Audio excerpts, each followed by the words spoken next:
ಇದು GBH63 YouTube channel. Subscribe ಆಗಿ ಚಂದತರಾಗಿ.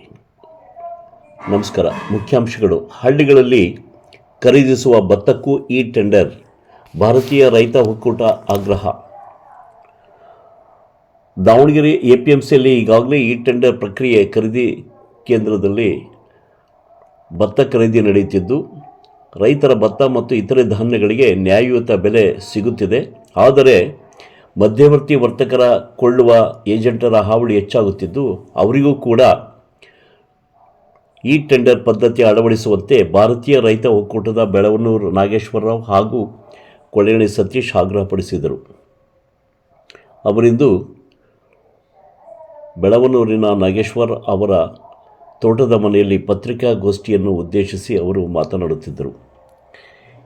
APMCಯಿಂದ ಪ್ರತಿ ಹಳ್ಳಿಗಳಲ್ಲೂ ಕೂಡ ಭತ್ತ ಖರೀದಿ ಭರದಿಂದ ಸಾಗುತ್ತಿದೆ. ಆದರೆ ಭತ್ತ ಖರೀದಿಸುವ ಮಾಲೀಕರ ಪರವಾಗಿ ಏಜೆಂಟರುಗಳು ಬೇಕಾಬಿಟ್ಟಿ ಭತ್ತ ಖರೀದಿಸಿ ಹಣವನ್ನು ವಿಳಂಬವಾಗಿ ಪಾವತಿ ಮಾಡುವುದು, ರೈತರ ಭತ್ತಕ್ಕೆ ಡಿಸ್ಕೌಂಟ್ನಲ್ಲಿ ಭತ್ತ ಖರೀದಿ ಮಾಡುವ, ಪ್ರತಿ ಚೀಲಕ್ಕೆ 2 kg ಸೂಟ್ ತೆಗೆಯುವುದು, ಭತ್ತದ ರಾಶಿಯಲ್ಲಿ ಶಾಂಪಲ್ ತೆಗೆಯುವುದು ಮತ್ತು ಹಮಾಲರಿಗೆ ತಳಗಾಳು ಇಂತಹ ರೈತರನ್ನು ಶೋಷಣೆ ಮಾಡುವ ಪ್ರಕ್ರಿಯೆ ಕೂಡಲೇ ನಿಲ್ಲಬೇಕು ಎಂದು ಆಗ್ರಹಪಡಿಸಿದರು.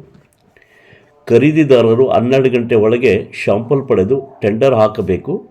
ಮಧ್ಯಾಹ್ನ 1 ಗಂಟೆಯ ಒಳಗೆ ಟೆಂಡರ್ ತೆರೆದು ಸಂಜೆ 6 ಗಂಟೆ ಒಳಗೆ ಭತ್ತವನ್ನು ಲೋಡ್ ಮಾಡಿ ಸಂಜೆ ಪೇಮೆಂಟ್ ಪ್ರಕಾರ ಆನ್ಲೈನ್ ಮೂಲಕ ರೈತರ ಬ್ಯಾಂಕ್ ಖಾತೆಗೆ ಹಣ ಪಾವತಿಸಬೇಕು ಎಂದು ರೈತ ಮುಖಂಡರು ಒತ್ತಾಯಿಸಿದರು.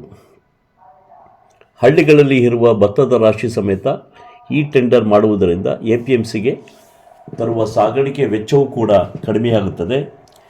APMCಗೂ ಕೂಡ ಆದಾಯ ಬರುತ್ತದೆ. ರೈತರಿಗೂ ಕೂಡ ಶ್ರಮ, ವ್ಯಯ ಹಾಗೂ ಹಮಾಲರ ಖರ್ಚು ಕೂಡ ಉಳಿತಾಯವಾಗುವುದು ಎಂದರು. ಈ ಬಗ್ಗೆ APMC ಕಾರ್ಯದರ್ಶಿ HMC ರಾಣಿಯವರು ಕೂಡಲೇ ಜಿಲ್ಲಾಧಿಕಾರಿಗಳ ಅಧ್ಯಕ್ಷತೆಯಲ್ಲಿ ಸಭೆ ಸೇರಿ ಹಳ್ಳಿಗಳಲ್ಲಿ ಖರೀದಿಸುವ ಈ ಟೆಂಡರ್ ಪದ್ಧತಿ ಭತ್ತಕ್ಕೆ ಈ ಟೆಂಡರ್ ಪದ್ಧತಿ ಜಾರಿ ಮಾಡಬೇಕೆಂದು ಆಗ್ರಹಪಡಿಸಿ, ಸರ್ಕಾರ ಕಬ್ಬು ಖರೀದಿಗೆ ಸಕ್ಕರೆ ಕಾರ್ಖಾನೆಗಳಲ್ಲಿ ನಡೆಯುವ ತೂಕದಲ್ಲಿನ ವ್ಯತ್ಯಾಸ ಸರಿಪಡಿಸಲು ಪ್ರತಿ ಸಕ್ಕರೆ ಕಾರ್ಖಾನೆ ಸಮೀಪ ಇಲ್ಲವೇ ಆವರಣದಲ್ಲಿ 11 ಕೋಟಿ ವೆಚ್ಚದಲ್ಲಿ ವೇಬ್ರಿಡ್ಜ್ ಆರಂಭಿಸುವುದಾಗಿ ಆಶ್ವಾಸನೆ ನೀಡಿದ್ದು, ಇದು ಸ್ವಾಗತಾರ್ಹ ಎಂದು ತಿಳಿಸಿದರು. ಅದರಂತೆ ಪ್ರತಿ APMC ಆವರಣದಲ್ಲಿ ಕೂಡಲೇ ವೇಬ್ರಿಡ್ಜ್ಗಳನ್ನು ಸ್ಥಾಪಿಸಿ ರೈತರಿಗೆ ತೂಕದಲ್ಲಿ ಆಗುತ್ತಿರುವ ಅನ್ಯಾಯವನ್ನು ಸರಿಪಡಿಸಬೇಕೆಂದು ಮನವಿ ಮಾಡಿದರು. ಈ ಸಂದರ್ಭದಲ್ಲಿ ರೈತ ಮುಖಂಡರಾದ ಮಹೇಶಪ್ಪ, ಕುಂದುವಾಡದ ಜುಮ್ಮಿ ಹನುಮಂತಪ್ಪ, ಆರ್ನೇಕಲ್ ವಿಜಯಕುಮಾರ್ ಸೇರಿದಂತೆ ಹಲವು ರೈತ ಮುಖಂಡರು ಉಪಸ್ಥಿತರಿದ್ದರು. ಇದು GBH63 ಯೂಟ್ಯೂಬ್ ಚಾನಲ್. ಚಂದದರಾಗಿ ಸಬ್ಸ್ಕ್ರೈಬ್ ಆಗಿ. ನಮಸ್ಕಾರ. ನೀವು ಏನಾರ ಮಾಡ್ರಿ, ರೈತರು ಮಾತ್ರ ಯಾರು ಕೆಳಗೆ ಹೋಗ್ಬೇಡ್ರಿ. ರೈತರಿಗೆ ಸ್ವಲ್ಪ ಗೌರವ ಕೊಡ್ರಿ. ಎಲ್ಲರೂ ಒಂದು ಆಫೀಸ್ನಾಗ ಹೋದ್ರೆ ರೈತರಂದ್ರಿಲ್ಲ. ಇವತ್ತು ಒಂದು ಪೊಲೀಸ್ ಸ್ಟೇಷನಲ್ಲಿ ಹೋದ್ರೆ ರೈತರ ಮೇಲೆ ದಬ್ಬಾಳಿಕೆ.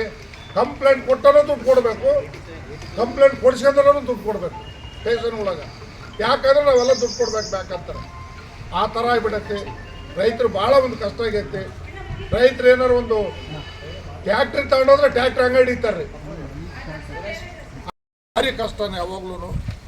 ರೈತರ ಬಗ್ಗೆ ಏನೂ ಇಲ್ಲ. ಆಮೇಲೆ ಹಾಸ್ಪಿಟ್ಲ್ಗಳೊಳಗೆ ಇವತ್ತು ನನ್ನ ಅಕ್ಕಂಗೆ ಅಂದರು ಸಹಾಯಕ್ಕೆ ಕಾರಣ ಬರೇ ಎಲ್ಲ ಬೋಗಸ್ಸು, ಗುಲ್ಕೋಸು, ಬರೇ ಬೋಗಸ್ಸು. ಅವ್ರಿಗೆ ಕಮಿಷನ್ ಕೊಡಬೇಕು, ಇವ್ರಿಗೆ ಟೆಂಡರ್ ಕೊಡ್ತಿದ್ದಾರೆ. ಅದ್ರಾಗ ಏನಿರ್ತಲ್ಲ ಬರೀ ನೀರು ಹಾಕಿ ಮಾಡಿ ಎಷ್ಟೋ ಜನ ಅಕ್ಕಂಗಿರು ಭಾಳ. ಇದಕ್ಕೆ ಕಾರಣ ಸರ್ಕಾರನೇ. ಎಲ್ಲ ಸಬ್ಸಿಡಿ ಕೊಡ್ತೈತಿ, ರೈತರಿಗೇನು ಸಬ್ಸಿಡಿ ಇಲ್ಲ. ಎಲ್ಲರಿಗೂ ಸಬ್ಸಿಡಿ ಫ್ರೀ, ರೈತರಿಗೆಲ್ಲ ಡಬ್ಬಲ್ಲು.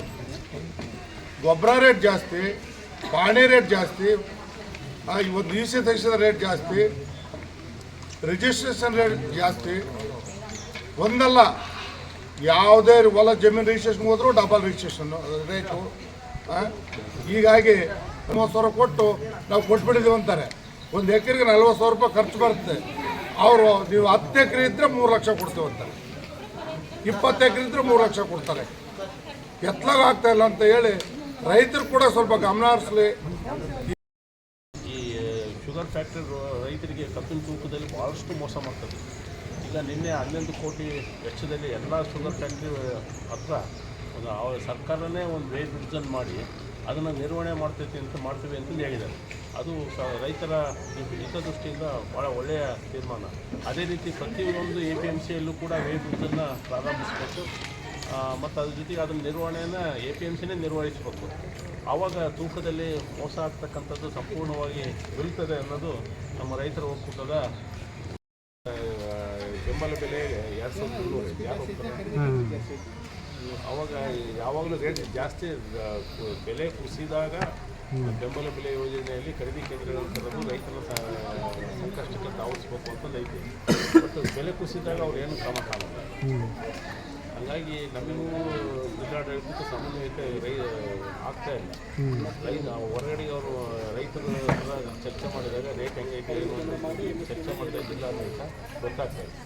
ಕೊಡ್ತಕ್ಕಂಥ ವಿಚಾರದಲ್ಲಿ ವಂಚನೆ ಮಾಡಿರ್ತಕ್ಕಂಥದ್ದು ಆವಾಗ ಏನು APMC ಗಮನಕ್ಕೆ ಮತ್ತು ಪೊಲೀಸ್ ಸ್ಟೇಷನ್ ಗಮನಕ್ಕೆ ಮಾತ್ರ ಹೋಗ್ತದೆ. ಇಲ್ಲ ಅಂತಂದರೆ ಯಾವುದೂ ಹೋಗಲ್ಲ. ಅವನು ಮಾರುಕಟ್ಟೆ ಶುಲ್ಕನೂ ಕೂಡ ಕಟ್ಟಲ್ಲ ಯಾರು ಖರೀದಿದಾರ.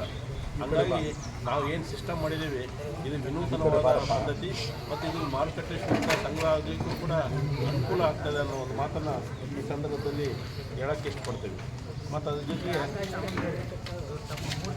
ಅಷ್ಟೇ ಇನ್ನೆಲ್ಲ ಮೊನ್ನೆನೇ ಹೇಳಿದ್ದೇವೆ. ಮತ್ತೇನಾದರೂ ವಾರ ಮಾಡ್ತಾರೆ 2% ಡಿಸ್ಕೌಂಟ್ ಆದರೂ ಕೂಡ ಒಂದು ವಾರ ಮಾಡ್ತಾರೆ. ಇದೆಲ್ಲ ರೈತನಿಗೆ ಭಾಳಷ್ಟು ಶೋಷಣೆ ಆಗ್ತದೆ. ಈಗೇನು ನಾವು ಹಳ್ಳಿಗಳಲ್ಲೂ ಕೂಡ ಈ ಟೆಂಡರ್ ವ್ಯವಸ್ಥೆ ಮಾಡೋದ್ರಿಂದ ಎಲ್ಲವೂ ಕೂಡ ಕ್ರಮಬದ್ಧವಾಗಿ ಆಗ್ತದೆ. ಆಮೇಲೆ ಮಾರುಕಟ್ಟೆ ಶುಲ್ಕನೂ ಕೂಡ ಹೆಚ್ಚು ಸಂಗ್ರಹ ಆಗ್ತದೆ. ಈಗ ಹಳ್ಳಿಗಳಲ್ಲಿ ತೂಕ ಮಾಡ್ತಕ್ಕಂಥದ್ದಕ್ಕೆ ಮಾರುಕಟ್ಟೆ ಶುಲ್ಕ ಅವ್ರು ಯಾರೂ ಹೋಗೋದೇ ಇಲ್ಲ. ರೈತ ನೇರವಾಗಿ ಖರೀದಾರಿಗೆ ಕೊಡ್ತಾನೆ, ಅದು ಅನಾಮತ್ತಾಗಿ ಹೋಗ್ತದೆ. ಕ್ರಮಬದ್ಧತೆ ಇಲ್ಲ.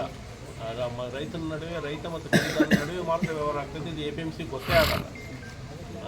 ಏನು ಅವನೇನಾದರೂ ವಂಚನೆ ರೈತನ ಹೆಸರು ಮತ್ತು ಚೀಟಿ ಬರೆದಾಕಿ ಅದಕ್ಕೆ ಒಂದು ಲಾಟ್ ನಂಬರ್ ಕೊಡಬೇಕು.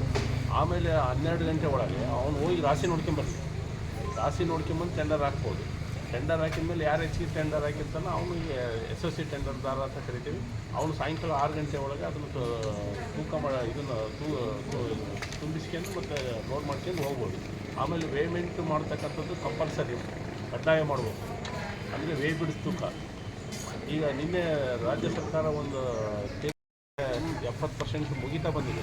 ಈ ಭತ್ತ ಇನ್ನೊಂದು 30% ಐತೆ ಅಷ್ಟೇ. ಮೆಕ್ಕೆಜೋಳನ್ನು ಆಲ್ಮೋಸ್ಟ್ 80% ಮುಗಿತಾ ಬಂದಿದೆ. ಇನ್ನೊಂದು 20% ಇದೆ. ಹಾಗಾಗಿ ಆದಷ್ಟು ಬೇಗ ಜಿಲ್ಲಾಧಿಕಾರಿಗಳ ಅಧ್ಯಕ್ಷತೆಯಲ್ಲಿ ಸಭೆ ಕರೆದು ಮುಂದಿನ ತೀರ್ಮಾನ ತಗೋಬೇಕು ಅಂತಂದು APMCಯನ್ನು ಒತ್ತಾಯ ಮಾಡ್ತೀವಿ. ಮತ್ತು ಅದ್ರ ಜೊತೆಗೆ ಗ್ರಾಮೀಣ ಪ್ರದೇಶಕ್ಕೂ ಹಳ್ಳಿಗಳಿಗೂ ಈ ಟೆಂಡರ್ ವಿಸ್ತರಣೆ ಅಂತಂದರೆ ಬೆಳಗ್ಗೆ 9 ಗಂಟೆ ಒಳಗೆ ನಾವು ರೈತ ಶಾಂಪಲ್ ತಗೊಂಬರ್ಬೋದು APMC ಅದಕ್ಕೆ ಸೂಕ್ತ ವ್ಯವಸ್ಥೆಯನ್ನು ಮಾಡ್ಬೋದು. ಅಲ್ಲಿ APMC ಮಾರುಕಟ್ಟೆಗೆ ಕೇವಲ 20% ಅಷ್ಟೇ ಮಾಲ್ ಬರ್ತಿರೋದು. ಇನ್ನು 80% ಹಳ್ಳಿಗಳಲ್ಲೇ ತೂಕ ಆಗ್ತದೆ. ಹಳ್ಳಿಗಳಲ್ಲಿ ಏನು ತೂಕ ಖರೀದಿ ಆಗ್ತಾಯಿದೆ ಅದಕ್ಕೂ ಕೂಡ ಈ ಟೆಂಡರ್ಸ್ ಮಾಡಬೇಕು ಅಂತ ನಾವು ಈಗಾಗಲೇ APMC ಕಾರ್ಯದರ್ಶಿಯವರಿಗೆ ಮನವಿ ಪತ್ರವನ್ನು ಕೊಟ್ಟಿದ್ದೀವಿ. ಅವರು ಆ APMC ಅಧ್ಯಕ್ಷರಾಗಿರ್ತಕ್ಕಂಥ ಆಡಳಿತಾಧಿಕಾರಿಯಾಗಿರ್ತಕ್ಕಂಥ ಜಿಲ್ಲಾಧಿಕಾರಿ ಅವ್ರನ್ನ ಸಂಪರ್ಕ ಮಾಡಿ ಅವರ ಗಮನಕ್ಕೆ ತಂದು ಅವರ ಅಧ್ಯಕ್ಷತೆಯಲ್ಲಿ ಒಂದು ವರ್ತಕರ ಮತ್ತು ರೈತರ ಒಂದು ಸಭೆಯನ್ನು ಕರಿತೀವಿ ಅಂತ ಹೇಳಿದರೆ ನಾವು ತಕ್ಷಣವೇ ಆ ಸಭೆ ಬೇಗ ನಡೀಬೇಕು.